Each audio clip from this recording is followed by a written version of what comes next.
Good evening again. I'm not Teddy. I'm actually just going to introduce Ted Kenney. Teddy Kenney, you see it as Fred David Kenney. That's the same person that's on the paper you were handed. He's going to do a very special portrayal of the story of Joseph. Some of you are very familiar with the story of Joseph. I guarantee you're going to see things that you probably haven't noticed in it before. And if you're sitting here and you're like, who is Joseph? You're really going to enjoy it. You're going to see a lot of things in this story that are going to apply to you and your walk with the Lord. So I'm going to introduce, without any further ado, I don't want to get in their way, Teddy Kenney and Andrew Pazicki helping him out. Give it to him.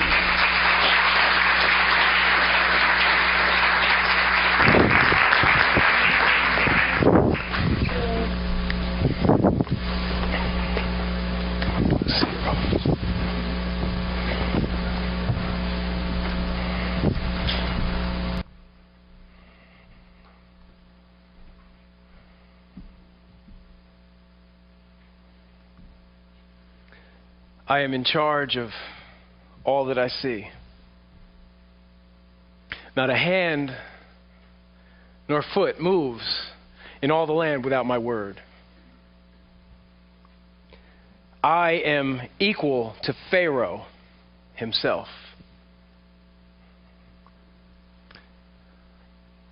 I'm Lord over all. Egypt. Wasn't always like that, though. No. Many years ago, back in the land of Canaan, I lived with my 11 brothers and my father and my brother's mothers. And it was a long time ago. And we were shepherds. And my father, he asked me, I was out with some of my brothers, not all of them, out with some of them, and they weren't doing what they were supposed to be doing. And my father called me to him, and he said, what was going on? And I thought to myself, I said, I got to tell the truth. I got to tell them the truth. They're not doing what they're supposed to be doing. So I told them the truth. And when they found out, they were so angry. They were livid. And then when my other brothers found out, they were just boiling mad. And they called me a sellout, and they couldn't say anything kind to me at all. And it was clear, my dad, it was clear that he loved me more than my other brothers. He actually, he made a richly ornamented robe, the kind of robe that the foreman would wear, it was the kind that they would wear, the guys in charge would wear. And when my brothers saw this, they hated me even more. They couldn't say one kind word to me. And one night, I had this dream, and looking back, it wasn't the wisest thing looking back. It probably wasn't the best thing for me to tell them this dream at the time, but I woke up and I said, guys, listen to this dream I had. I dreamt that we were out binding our sheaves of grain, and suddenly my sheaf rose up and stood upright. And your sheaves, they gathered around mine and they bowed down to mine. They didn't really like it too much. They weren't happy. My brothers, they looked at me and they said, You think we are actually going to come and bow down before you? You think we're going to bow down before you? Then I had another dream, though. And this time I told my dad. I woke up and I said, listen to this dream that I had.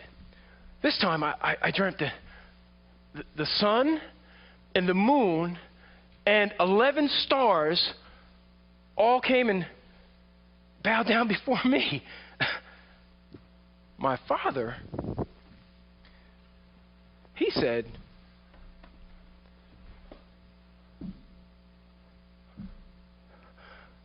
What is this dream you've had? You think me, your mother, and your brothers are actually going to come and bow down on the ground before you?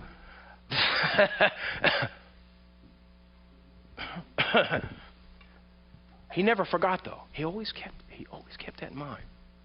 Well, one day my brothers were way north of where we lived.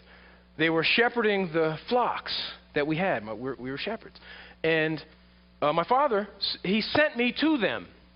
He wanted me to check on them and bring back a report. And so the town was Shechem. So he sent me. I said, no problem. I went, and I'm looking around, and I don't see anybody around. Nobody's around. And this guy comes up to me, and the guy says, what are you doing wandering around the field? Reuben, Simeon, Levi, Judah, Dan, Naphtali, Gad, Asher, Issachar, and Zebulun, they're shepherds.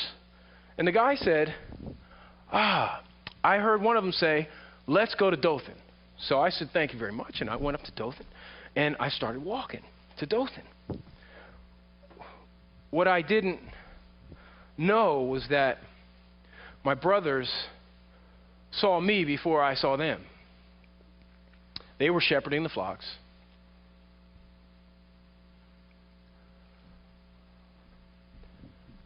Here comes that dreamer. Let's kill him.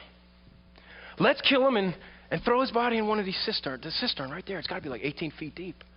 There's no water in it. Let's throw his body in. Let's kill him. And then we'll see what comes of his dreams. Now, my brother Reuben, who was kind of in hot water with my pops anyway, that's another story for a different time, he tried to rescue me.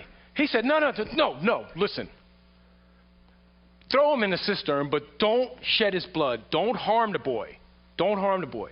So when I showed up, I'm walking up and I'm like, hey guys, Pop sent me to help you guys.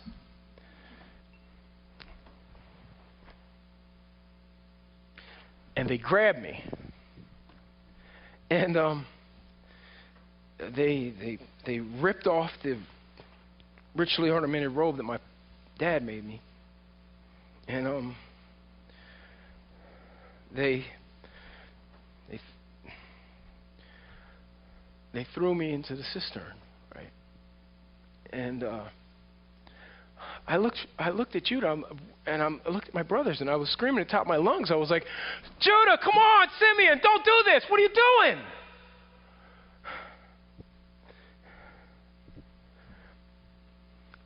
And what I didn't know was that they went to go eat.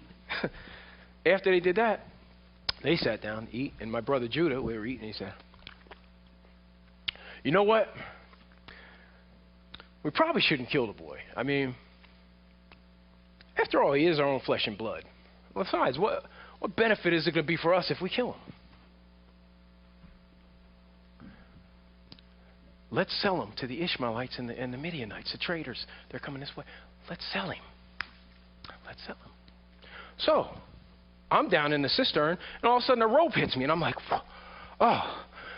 And I tie it around my waist, and they pull me, and they start pulling me up, and they pull me up out the cistern, and I'm like, oh, you guys, remind me never to play poker with you. I thought you were serious.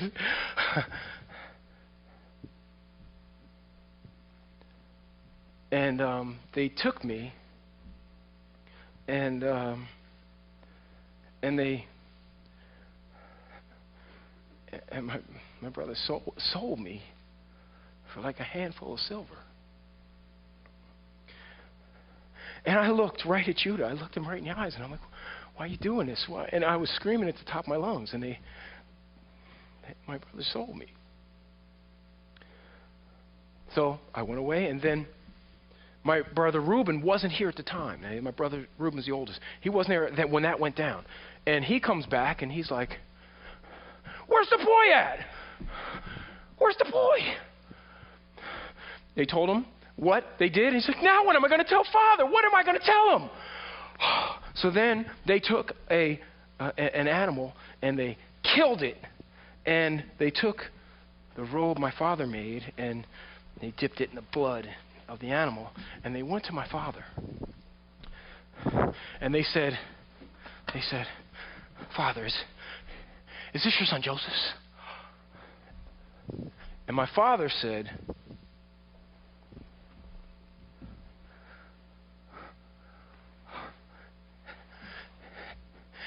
it is Joseph's. What happened? What happened? Some wild animal must have killed him. This is not how it's supposed to be. What happened? And my father mourned at my death what he believed to be my death. He mourned a long time, and my brothers tried to console him and comfort him, and he wasn't trying to hear it. Meanwhile, I was taken down to Egypt, and the Midianites and Ishmaelites, they sold me to a man named Potiphar. And Potiphar worked for Pharaoh. He was on the payroll for Pharaoh. And he was a high official. And I'm now in slavery in a foreign land. And even in the depths of slavery, though,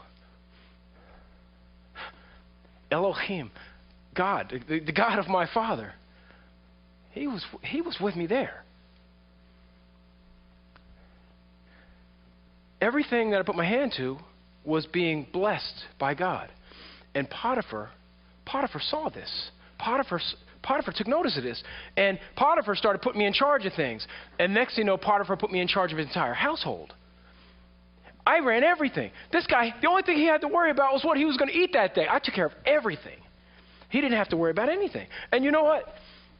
Back in the day, I looked kind of good. I had six-pack abs, and I was kind of in shape a little bit. You know what I mean? I looked good way back then.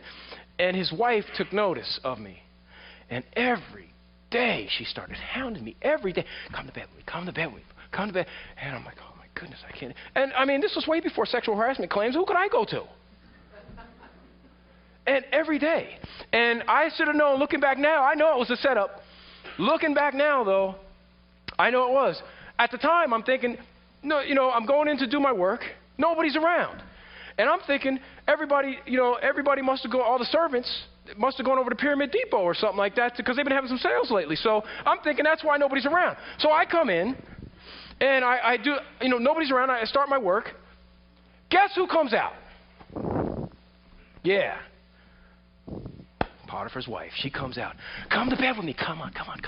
And she grabbed my cloak.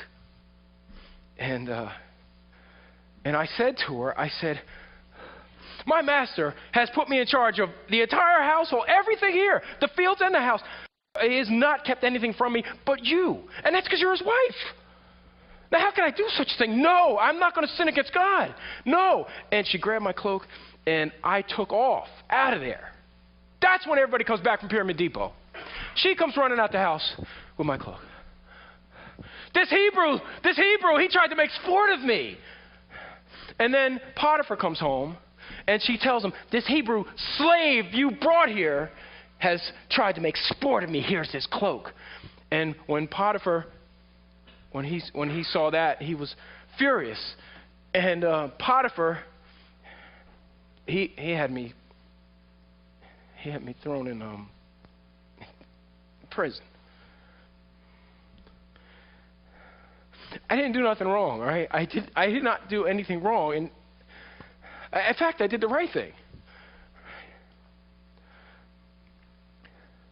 And now I'm in prison. And I'm thinking to myself, all right, well, somebody will stand up for Joe. Somebody's going to say, all right, you know what? Joe's a good guy. This, he wouldn't do something like that. And I'm thinking to myself, well, okay, it can't be too long. And the hours turn into days, and then the days turn into weeks, and the weeks turn into years. But, even when I was in the depths of prison, in the dungeon, Elohim, God, the God of my father Abraham and Isaac and Jacob, he was with me there. He gave me favor in the eyes of the warden. And the warden started putting me in charge of things. And next thing you know, I'm in charge of the entire prison. Quite a while had gone by. The door opened up, and these two guys came in. And they were on the Pharaoh's payroll. They worked for Pharaoh. And one was the chief baker for Pharaoh. And they were assigned to me. And after quite a while had gone by, one morning I looked at him. I was like, what's wrong with you guys? And the cupbearer basically said, he said, man, we've both had some bizarre dreams. We had dreams, and nobody here can interpret them. Nobody can tell us what they mean. And I looked at him, and I told him, I said, well, don't the interpretations of dreams, doesn't that belong to God? Tell me, what did you dream? So he said, okay, well, I had a dream that there was a vine, and on the vine there were 3 branches. And as soon as it budded, it blossomed and produced grapes. And I had Pharaoh's cup in my hand, and I squeezed the juice into the cup. And I placed it in Pharaoh's hand. And then I woke up. God gave me the interpretation while he was speaking. Okay, so the 3 branches are 3 days. And in 3 days, Pharaoh is going to lift up your head, and he's going to restore you to working for him, back to his service. And you will once again place the cup in Pharaoh's hand. That's the interpretation. Hey, and when that happens, do me a favor. Don't forget me, because I'm not even supposed to be here, man. I did nothing to deserve being in the dungeon. You know what? Let me hear you say it. Say, Joe, I promise when Pharaoh restores me to his service that I won't forget you, Joe. I will speak to him. Come on, say. All right, my man, don't forget. Please, get me out of here. So, when the chief baker, when he saw I had given a favorable interpretation to the cupbearer, he said, listen to my dream. In my dream, there was 3 baskets of bread, okay? And they were on my head. And in the top basket, there was all kinds of baked goods for Pharaoh. And the birds of the air came into the top basket, and they ate all the stuff for Pharaoh.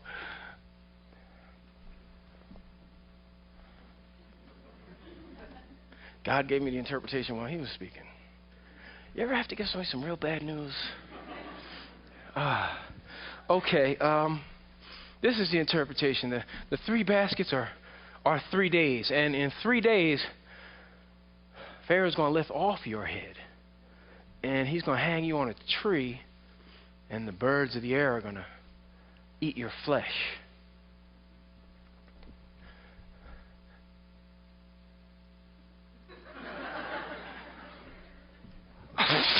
You don't know what he's talking about. Hey, guess what? 3 days later, on the 3rd day, things happened just like I said. The door opened up. They whisked these guys out. And I looked at the cupbearer and I said, hey, man, remember me when you get out of here? Because Pharaoh had a birthday. And he had this big event. And he did exactly. He lifted up the cupbearer. And he restored him to his service. So he once again put the cup in Pharaoh's hand. And he had the baker hanged. And I'm thinking to myself, okay, this is all right. I'm getting out of here. He's working for Pharaoh, and he's going to talk to Pharaoh for me. And the hours turned into days, and the days turned into weeks. And the years. And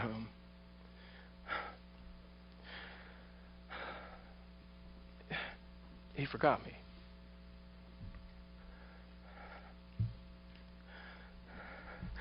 Everybody's forgotten me. I had done.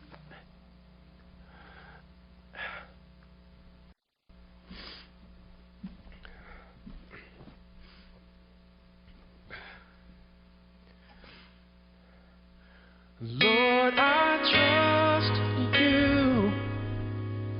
Lord, I need you right now. So I call upon your name. Yes, I do.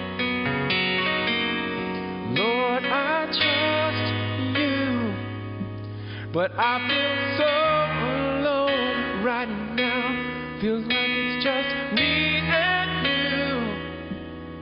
But I trust you.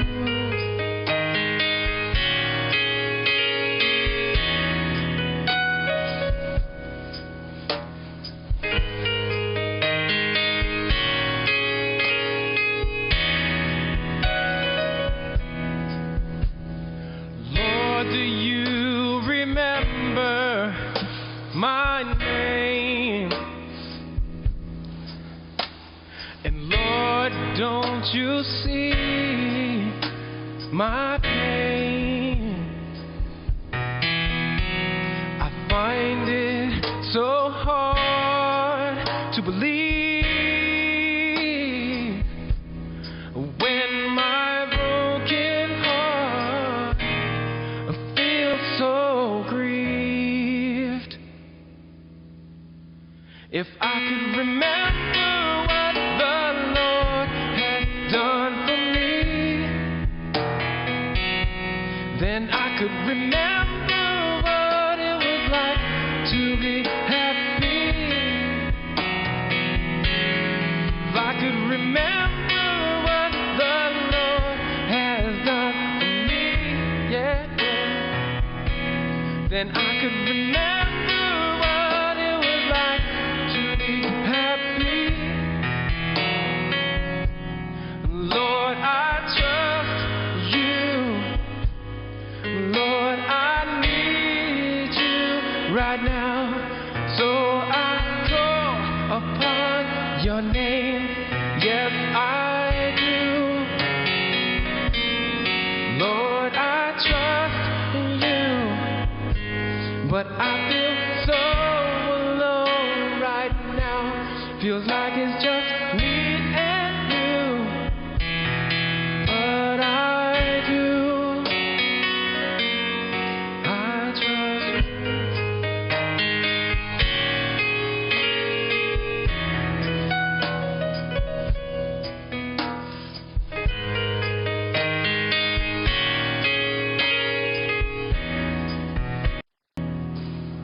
Lord, I feel forgotten in the storm. From this prison, can't you see? My heart's been torn. And Lord, in my soul, I know you do. If you could just find some way and pull me through, then I remember what the Lord has done for me. And I remember what it was like to be happy. And I remember what the Lord has done for me. And I remember what it was like to be happy. I trust in you. Lord, I need you right now. So I call upon your name. Yes, I do. Lord, I trust in you. But I feel so alone right now. Feels like it's just me and you. But I do. I trust you. I trust you. I trust you.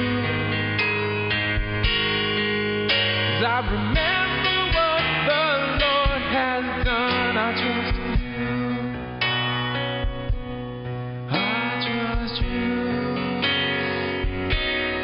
I trust you.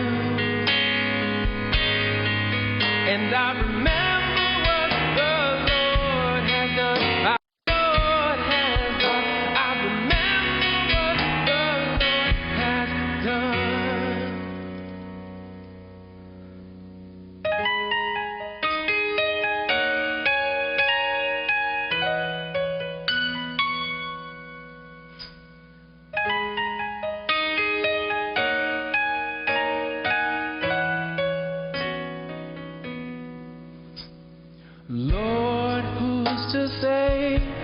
that is the time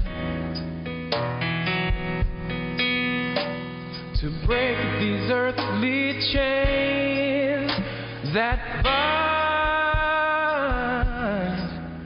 Though I'm shackled to this fate, I will not hide. I pray I'm always tethered to your side, 'cause I remember what the Lord has done for me,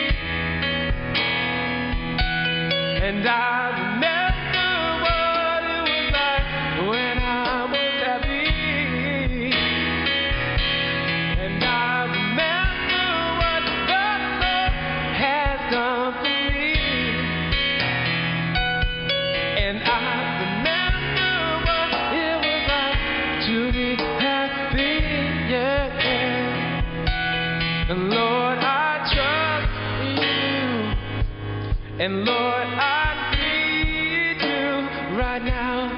So I call upon your name, and yes, I do. Lord, I trust you.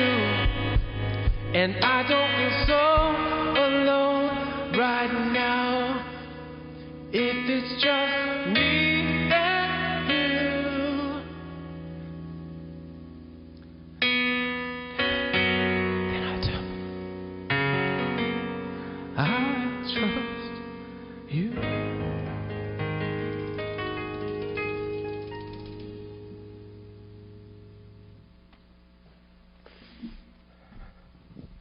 Yeah, and just like that, you know, it's all good. God showed me, Elohim. God, the God of my father, he showed me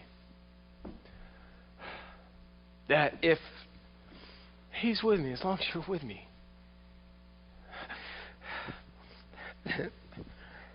it's actually all right.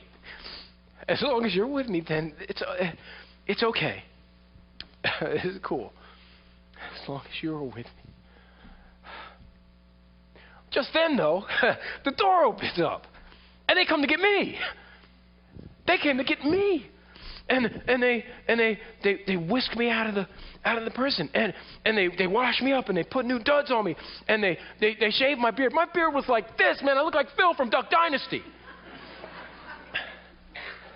And next thing you know, I'm before Pharaoh. See, what I didn't know was that the night before, Pharaoh had a dream. And nobody could interpret it. He called the magicians, he called the wise men, he called the enchanters, he called Dionne Warwick and the Psychic Friends Network. I mean, he called Dr. Phil, he called everybody, and nobody could give him the interpretation. And that's when the cupbearer remembers me. And the cupbearer, Pharaoh's trying to get an interpretation. The cupbearer is, Pharaoh, how could I forget? Now I'm reminded of my shortcomings. Pharaoh, 2 years ago, you were upset with me and the chief baker, and you had us put in prison. And there's a Hebrew, this Hebrew guy, the Hebrew in the prison. We had dreams, and we told him our dreams. And they came to be exactly the way he said. He said that I would be restored to your service. And he said that the other man would be hanged, and he was. And Pharaoh said, bring him before me. That's how I ended up before Pharaoh.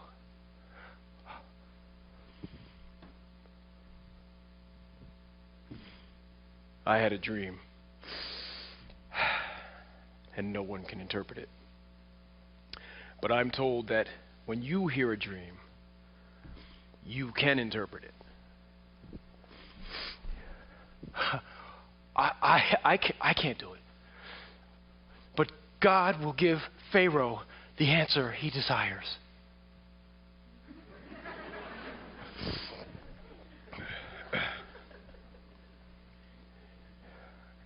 In my dream, I was standing by the Nile, and up out of the water came up 7 fat, healthy cows, and they grazed among the reeds. Then after them came up 7 ugly, gaunt-looking cows, thin.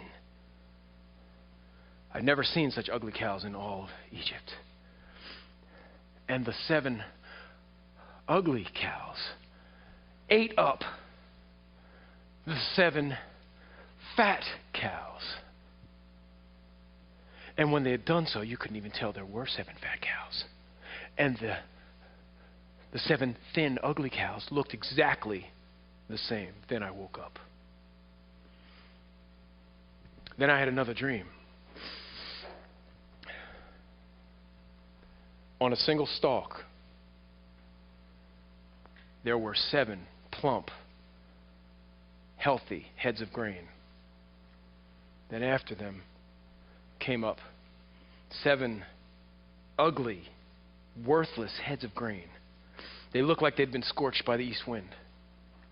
And the 7 worthless heads of grain ate up the 7 healthy heads of grain. I told this to the magicians. No one could give me interpretation.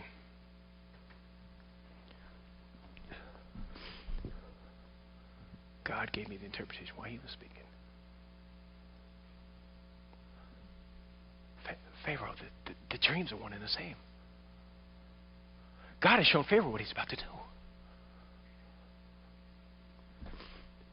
The seven fat cows are 7 years, and the 7 healthy, plump heads of grain are 7 years. God has shown Pharaoh what he's about to do. And the 7 thin, ugly cows and the 7 worthless heads of grain are 7 years of famine. God has shown Pharaoh what he's going to do. And the reason he's given it to you in two dreams is because it's been firmly decided by him, and this is going to happen. The 7 fat, healthy cows are 7 years of abundance that are going to come on the land of Egypt. But after them, there's going to be 7 years of famine that are going to ravage the land, and it's going to be so bad that no one's going to remember the years of abundance. God has shown you what he's going to do. And now let Pharaoh find a wise and discerning man. And let him appoint commissioners throughout the land. And let them take 1/5 of the harvest during the years of abundance. And let them store them up in storehouses under the authority of Pharaoh.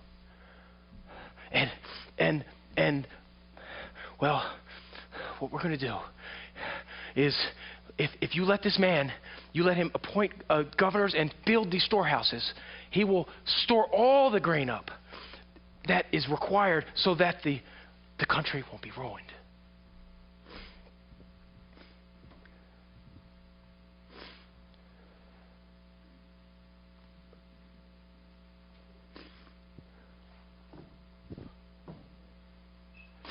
Can we find anyone like this man in whom is the Spirit of God?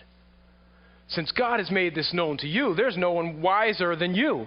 I place you in charge of my entire palace, and all my people will submit to you, and I place you in charge of the entire land of Egypt.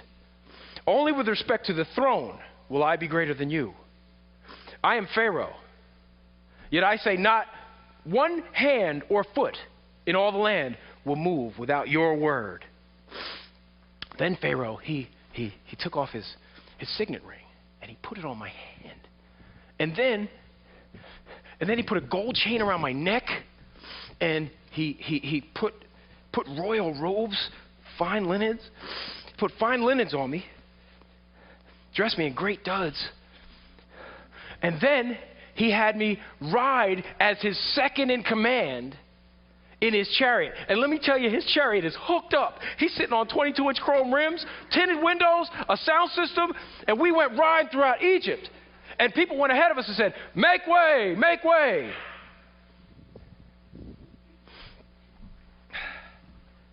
And the years of abundance began.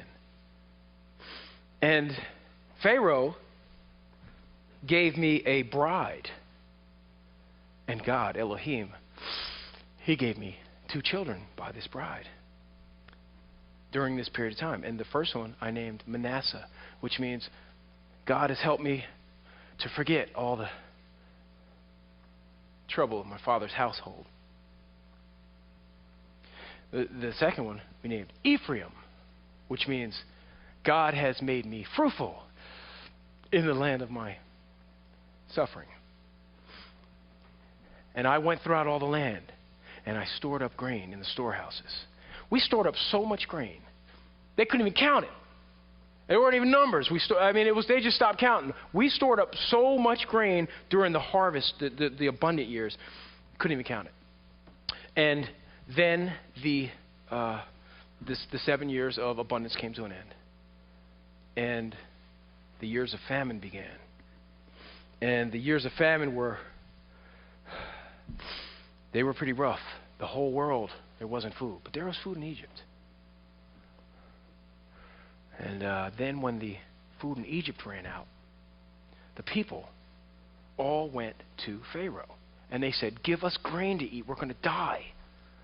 And Pharaoh sent everybody to me. In fact, there was no other way that anybody could be saved but by me. So the people came to me, and I opened the storehouses, and I sold grain to them.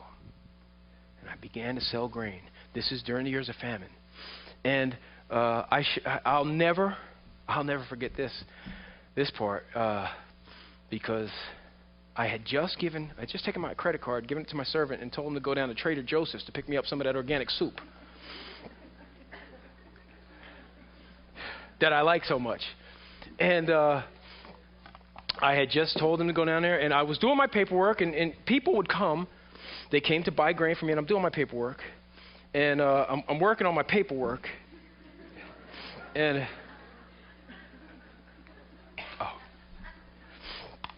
I'll never forget it, actually, because I looked up.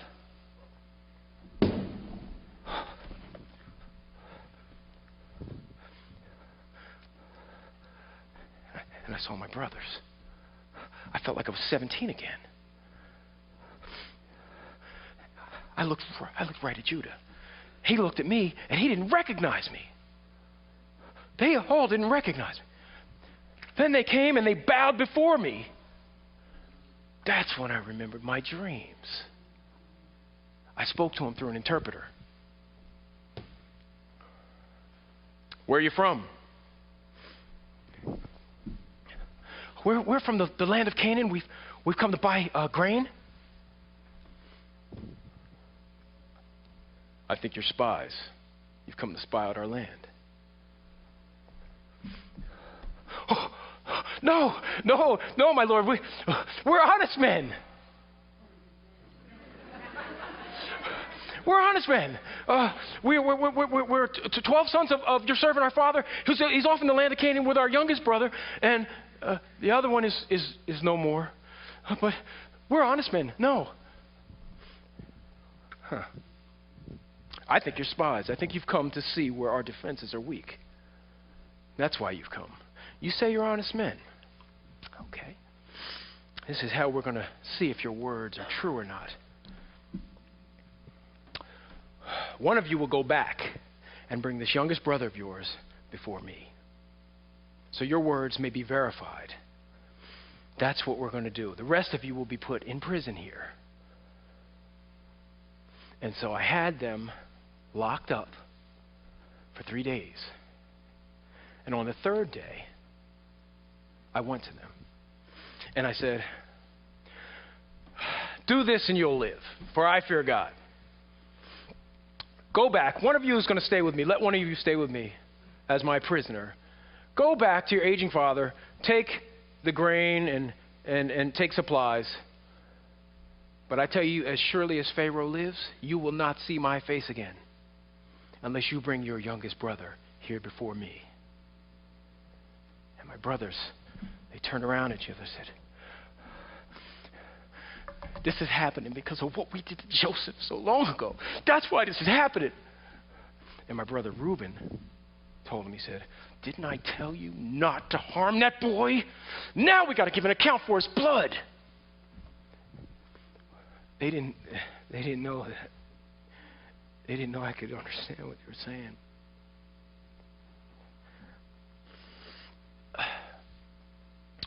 So I came to them, and I had Simeon, the second oldest brother. I had him bound in front of them and taken away. And before I let them go, I told my servant, I was like, all right, this is what I want you to do. I want you to take their money, fill their sacks with grain, and take the money they brought and put it in the top of their sacks, okay? So I let them go. And they went back. And when they got halfway, they stopped to feed, one of them stopped to feed a donkey. He opened up his sack. My money's been returned. What's God doing to us? And when they got back to my father, they said, Father, we got to bring Benjamin down there because the man who's the Lord of the land down there, he spoke harsh to us. I mean, we told him we were honest men, and he spoke really harsh to us, and he said we were spies there to spy out the land. And then he said, if we don't bring our youngest brother down, that we're not going to be able to trade in the land, and he's got Simeon. And my father said, What is this? You've deprived me of my children. Joseph is no more. Simeon is no more. And you want Benjamin? No! Everything is against me. My oldest brother, Reuben, said to him, he said, Father, you can put both of my children to death if I don't bring him back. Let me take him down there. Show the man, we'll get Simeon, and we'll come back. And my father said, my son will not go down there. My son Joseph is dead. I had 2 sons. He's the only one left. If something happens to him on the way down there, you're going to bring my gray head down to the grave in misery. No! So, after the grain that I gave them was gone, withered away, I mean, they ate it all. My father said to my brothers, go buy us a little more grain in Egypt. And my brother Judah said to him, hey, Pop, that guy who's the man down there, he said if we don't bring Benjamin down there, we can't see his face again. So, I mean, I don't know what you want us to do, but if you don't let us take Benjamin, we can't do it. I tell you what, I will bear the blame. Let me take him. I'll bear the responsibility all my days. Just let me take him down there, show the man, and come back. I mean, we could have been down there and back twice already. My father said,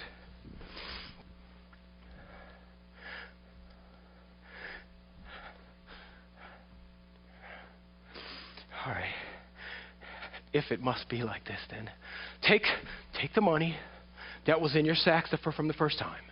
Take double the amount of money. Maybe it was a mistake. Take some of the best products of the land. Take a little pistachios, take some almonds, take some honey. Take some myrrh as a gift for the man.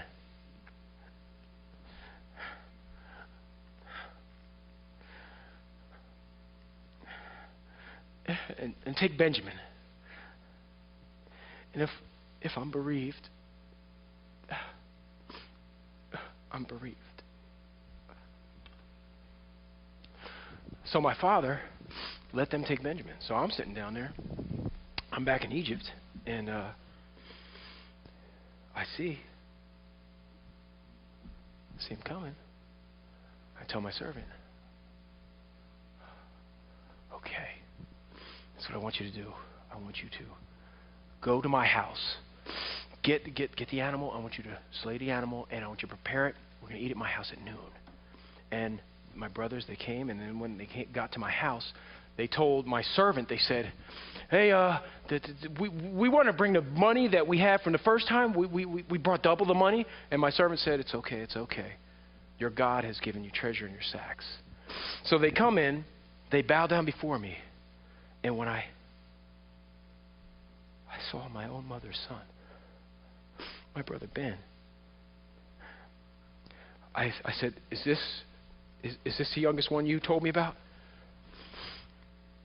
They said, yes. I said, God be gracious to you, my son. Let's eat. So I had, my table was like over here. The servants were over here. And I had my brothers set up like over here. And this is what really blew their mind. I had them seated in the order of their birth. So it was Reuben, Simeon, Levi, Judah, Dan, Naphtali, Gad, Asher, Issachar, Zebulun, and Benjamin. And they sat down. I wish you could have seen it. Because when they sat down, they were like, they didn't notice it first. And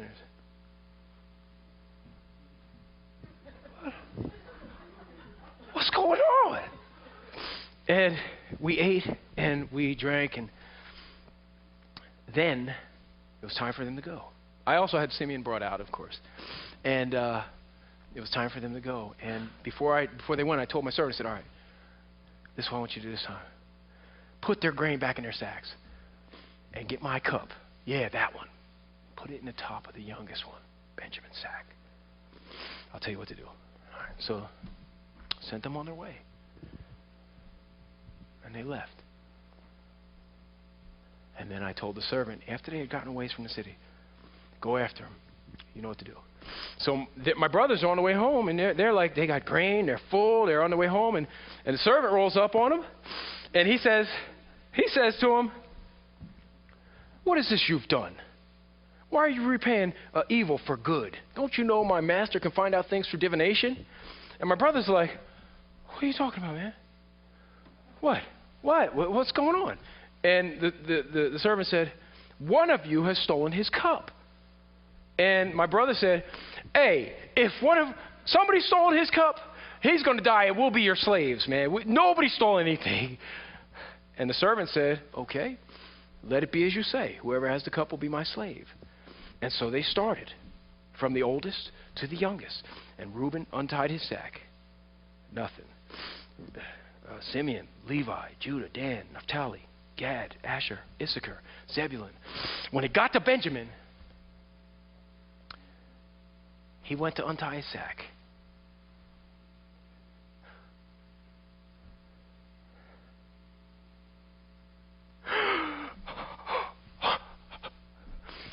They were like, what did you do? I didn't do nothing, man. I didn't take this thing. I don't know where this... We didn't do this. I didn't... Oh, no. They had to come back. Come back to my house. When they get back to my house, they throw themselves in front of me. And I said, what is this you've done? Don't you know I can find out things through divination? And my brother said, sir, we don't know. We didn't do this. We don't know how this happened. I'm telling you, we didn't do this. Other brothers were all down on the ground. And they said, we're your slaves.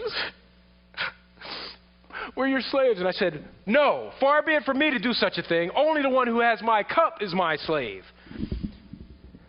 Then my brother Judah says, my Lord, can I say something? Even though you're equal to Pharaoh himself, please.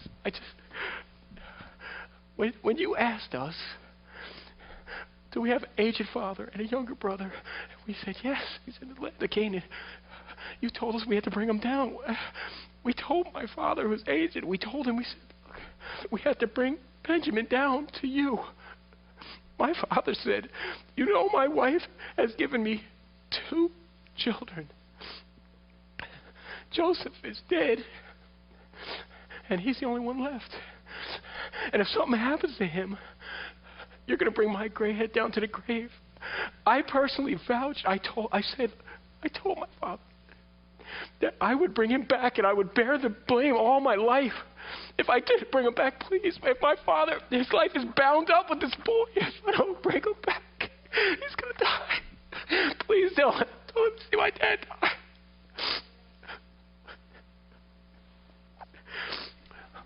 Take me. Let him go back. Take me. Take me.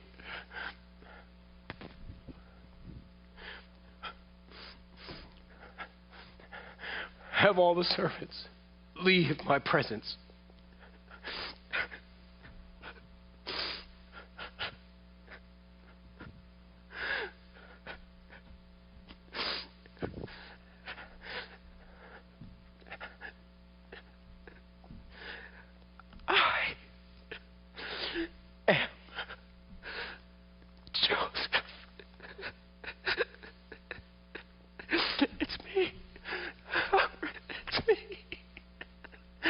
It's me, the one who sold in Egypt.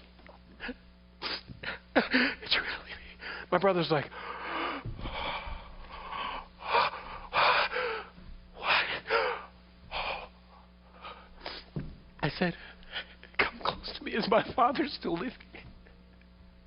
Come close to me. Don't be angry with yourselves. No. Don't be upset. It was to save many lives. God sent me before you. God sent me ahead of you. It was to save many lives. Don't be angry with yourselves. God sent me ahead of you to provide a remnant for you. For what's happening now, the saving of lives and saving of your lives. So therefore, it wasn't you who sent me. But it was God. Now go. Tell my father and bring him back to me. Bring him here because we are 2 years into a 7-year famine. There's 5 years left. I'll provide for you here. I'll give you the best of the land here. Go get my father and tell him this is what your son Joseph says. God has made me Lord over the land of Egypt. It's me. My brother Benjamin knows it's me. And I went and I hugged my brother Benjamin. And I hugged all my brothers. And I hugged all of them. I sent them on their way. And I told them, don't fight with each other. On the way. So when they got back to the land of Canaan, they ran up to my father and they said, Father, Joseph's alive. In fact, he's the Lord of the land down there. My father didn't believe him.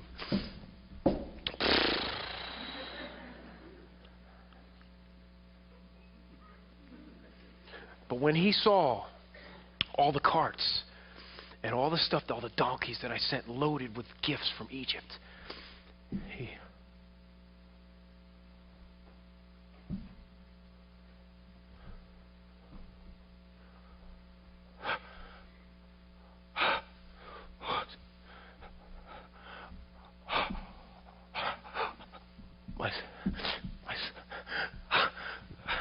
my son's alive. My son's alive. I'm going to go see him. I'm going to go see him before I die. And so they loaded up all the donkeys and all the carts. They loaded up everything that I had sent. And they started on their way down to Egypt to me. Now, my father, he had these promises from God. And his father before him, there were all these promises that were made that this land, the land of Canaan, was the land that they were going to own. And he was conflicted. How am I supposed to go down into Egypt? How does this work? I go down into Egypt. And he stopped in a town called Beersheba, which is a town that is for another time and another story. He stopped there, and Elohim, God, gave him a dream and spoke to him.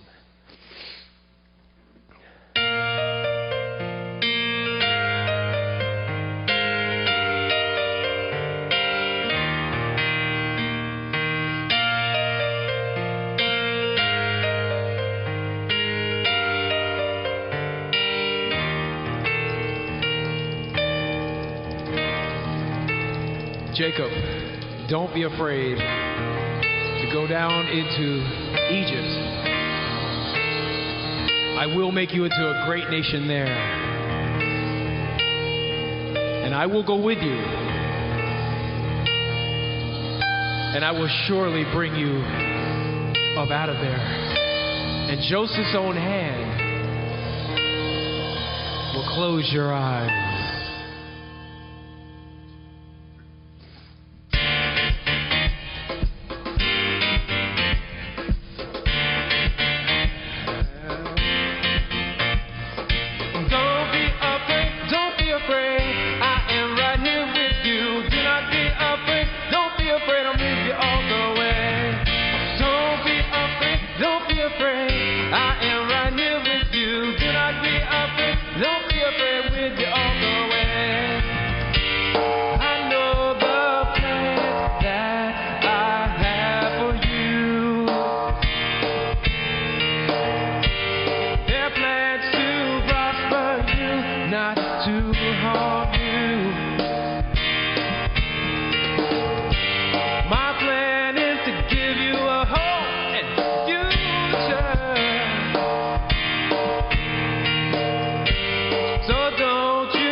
So gather all your flocks and trust in me. Acknowledge the Lord and you'll see a road of trust.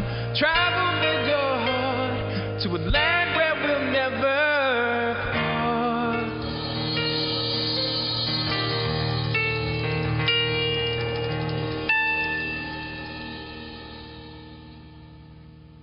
I won't be afraid. Y'all sing it.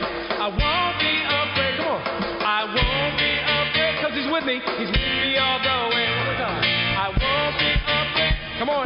I won't be afraid. I can't hear it. I won't be afraid because he's with me. He's with me all the way. Sing we. We won't be afraid. We won't be afraid. No, no. We won't be afraid because he's with us. He's with us all the way. One more time. We won't be afraid. Come on. We won't be afraid. We won't be afraid, cause he's with us all the way. Don't you worry, don't you worry, Jacob, don't you worry, no. Don't you worry, don't you be afraid, Jacob, don't you worry.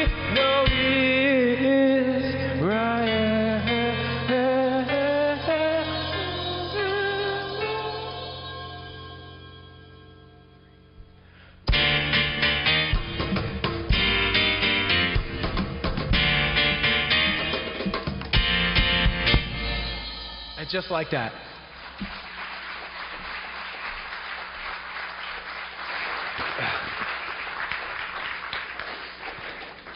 And just like that, God, Elohim, the God of my father, he comforted my father. And he told him, don't be afraid to go down to Joseph. Don't be afraid to go down there. So I'm sitting down there in Egypt, and I look up, and I see Judah came. Judah came before and said, Pop's coming. So I got my chariot together. I said, get my chariot together. Mine was kind of hooked up, too. All right. Anyway, I rode out. As soon as I saw my father, I ran up to my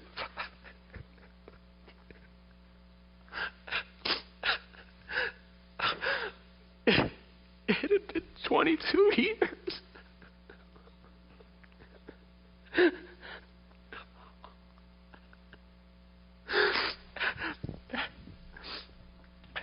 And my father, oh my God, thank you. You're alive.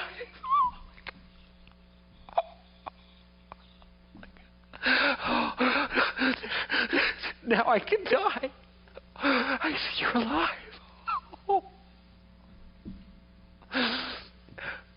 And I brought them down into Egypt. This can work for some. I brought them down into Egypt, and I got 5 of my brothers, and I brought them and my father, and I brought them before Pharaoh, man. And my father actually blessed Pharaoh. I wish you could have seen it. Pharaoh looked at my father. How old are you? And my father said, the years of my pilgrimage have been 130. They've been few and difficult, and not as long as those of my fathers. And then my father blessed Pharaoh and went out from him, and we settled all my brothers in the land of Goshen. We settled them, and I provided for them. And the famine was still on, though. It was so bad that the people, they sold me their money. Their money ran out. Their livestock and whatever else they had. And then finally, it got so bad that the people asked me to purchase them. So I purchased the people for Pharaoh. Then my father, he lived in the land of Egypt. Israel was in Egypt for 17 more years. He lived. And then came time to go the way of all the earth, and it was time for him to go with Abraham and Isaac, his fathers. And but before he died, he made me promise to him that I wouldn't bury him or leave his bones in Egypt. He told me to make sure that I bring his body and bury him in the field of that was purchased by Abraham from Ephraim the Hittite, the field of Machpelah, in the cave at the edge of the field by the trees. And I promised him that I would. And also before he died, he blessed my 2 sons. He blessed my 2 sons. And then he told me and my brothers, he told us what would happen in the future. My father was a prophet. And he told us what was going to happen. And then came time for my father to die. And when he did, I wept over him a long time, and me and my brothers, we wept over him. And I did just like I promised. We took his body, and I actually spoke to Pharaoh's court and got a bunch of officials, royal officials and everything. We had a gigantic procession. When we got to the Jordan River, we stopped, and I proclaimed a 70-day mourning ceremony. And the people, the Canaanites in the land, were like, whoa, somebody important must have really, this guy must have been really important, because it was a gigantic procession. And we buried him. And when we came back after that, we buried him in the field of Ephraim, the Hittite, that was purchased by Abraham, in the field of Machpelah, in the cave. When we came back, my brothers sent me a note. But, well, they tried to disguise it as if it was my father. They said, "This is what your father said before he died. Please forgive your brothers for all the sins they committed against you and how harshly and terribly they treated you. Please forgive the servants of the God of your father." And when I saw it, I wept, because I had forgiven them. Then they came in, and they threw themselves before me, and they said, we're your slaves. And I said, no, whoa, no, come on, no, stop, no, you intended to harm me,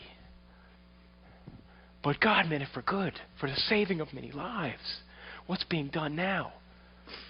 I'm going to provide for you. I will take care of you.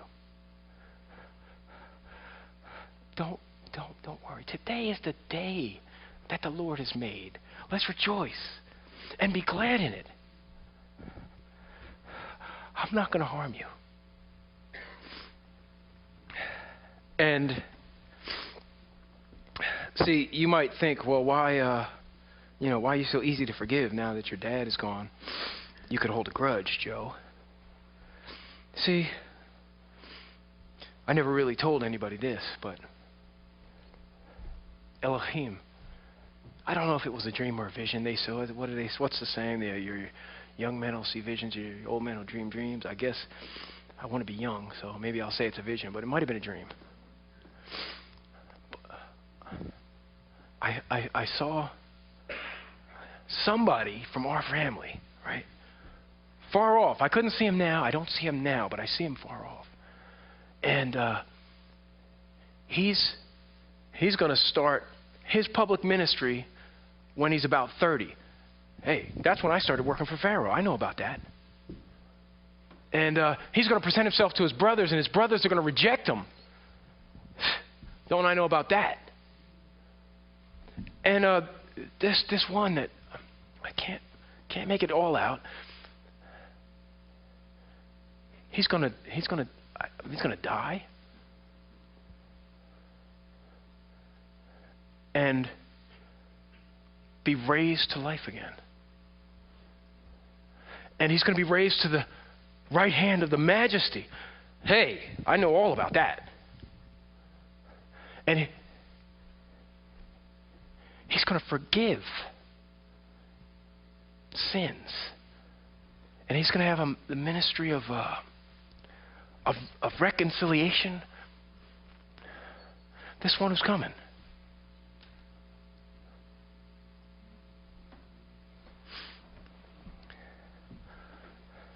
And Elohim gave me one last song. Today, the day that the Lord has made, He's taken away everything that was wrong and given to me a brand new song. Today is the day that the Lord has made. He's taken away everything that was wrong and given to me a brand new song. When I look where I've been. And when I think about what happened to me in my life, I can see the path you blazed for me, you blazed for me. So many valleys that I've been through, so many mountaintops you took me to. Oh Lord, how I thank you for the day you made, you made, you made. Today, is the day that the Lord has made. He's taken away everything that was wrong and given to me a brand new song. Yeah, today, the day that the Lord has made. He's taken away everything that was wrong and given to me a brand new song. Now I don't dwell on where I've been. I'm pressing into where I'm going. I'm living life as He's showing me the way, the way, the way. And though this life has taken me through up and down, sometimes it's shaking me, I know that you've been with me all the way. I know that you've been with me every day. And today, is the day that the Lord has made. He's taken away everything that was wrong and given to me a brand new song. Yeah, today, the day that the Lord has made. He's taken away everything that was wrong and given to me a brand new song.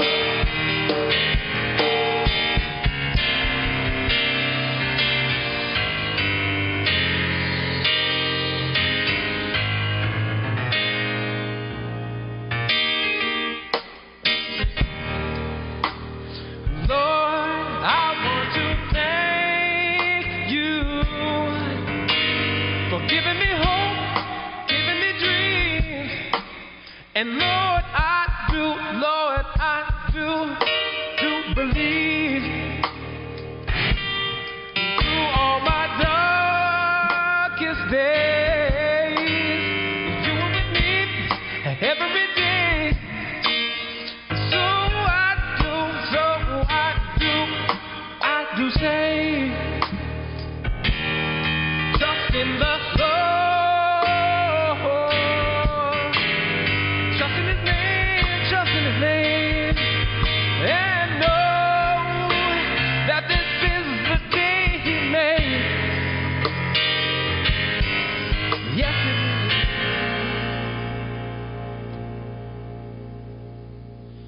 And today is the day that the Lord has made. He's taken away everything that was wrong and given to me a brand new song.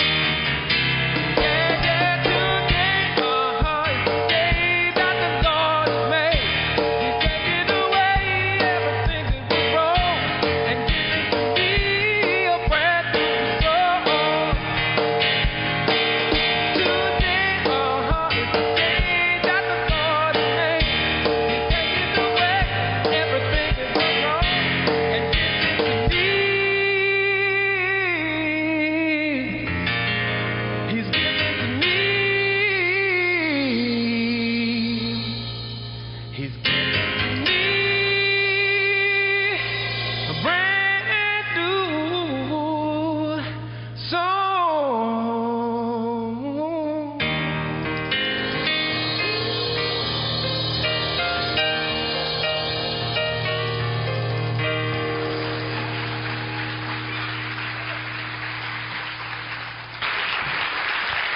I am Joe.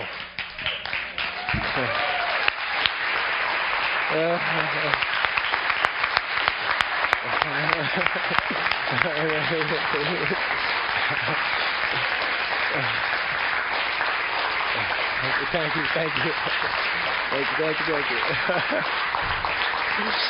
you. Thank you.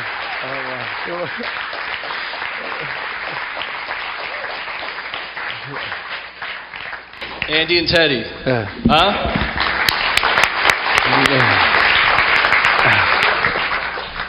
before we send everybody home, when you hear the story of Joseph, there's a whole lot going on.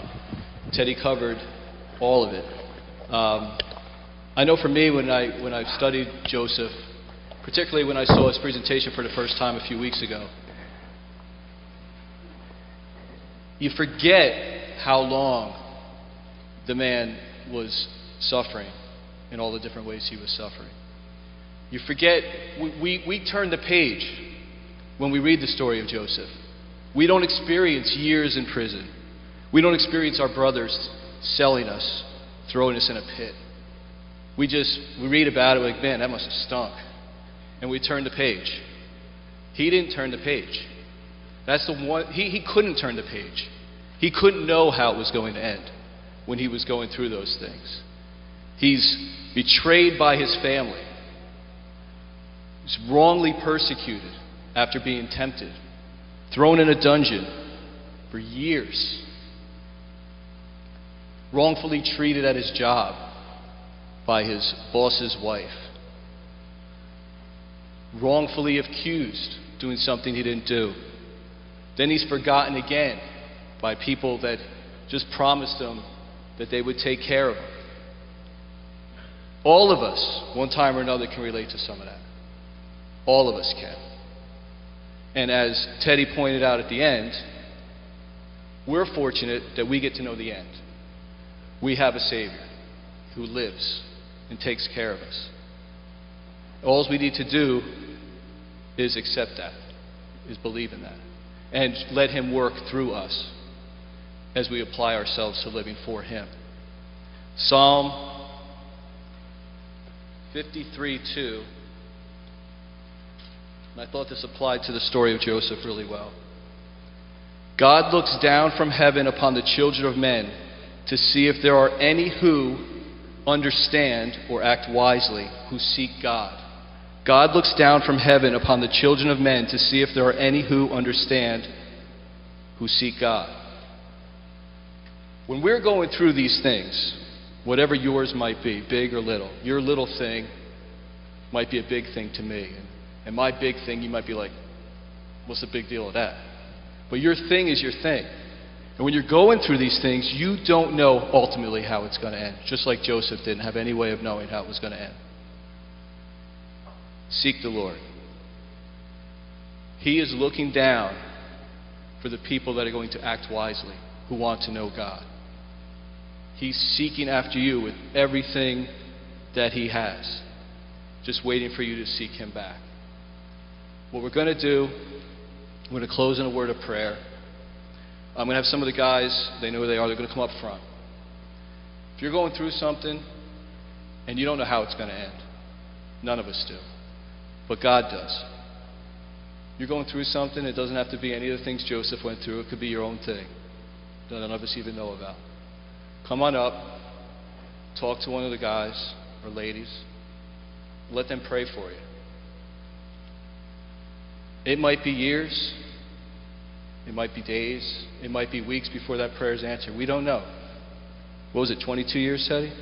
22 years before Joseph had resolution. But start seeking Him now so He can start working on that thing, whatever that thing is. Don't leave. Don't listen to the story of Joseph and see that presentation and then whatever part of it tugged at you, don't leave with that still tugging. All right? We're going to pray. Some of the guys will come up. Come talk to somebody. That's ultimately what we're here for. That's what we do here. All right? Let's pray. Father God, Lord God, thank you so much. Thank you so much for the men you've put here to give us your word. Thank you for teaching us. Thank you for being with us. Thank you for your Spirit that's guiding and leading us. Mostly of all, thank you for your Son, Jesus Christ. Through Him, we're even allowed to come to the throne room and seek after you. Lord, I pray for each person here that that your Spirit was working in them and they were touched by the story of Joseph, by the presentation. That nobody here, Lord, would leave with a burden that hasn't been lifted up to you. We don't know your ultimate plan. We don't know how you have it all worked out, but we know for sure that you do. And we want to turn these things over to you. I'm praying now for the ones that will remain silent, that have something, Lord. You know. The Word tells us you know us inside out, every hair on our head since before we were. So I'm praying for those now that won't say it out loud, Lord, that are holding it inside, that are saying it silently, that you would touch each person. Bless each one. Go before us tonight, Lord, everyone. Give each one a blessing, each person where they are. Be with us as we fellowship and as we go on our way homes, and bless our conversation and our time together. We turn it over to you in the name of Jesus Christ. Amen. Teddy and Andy.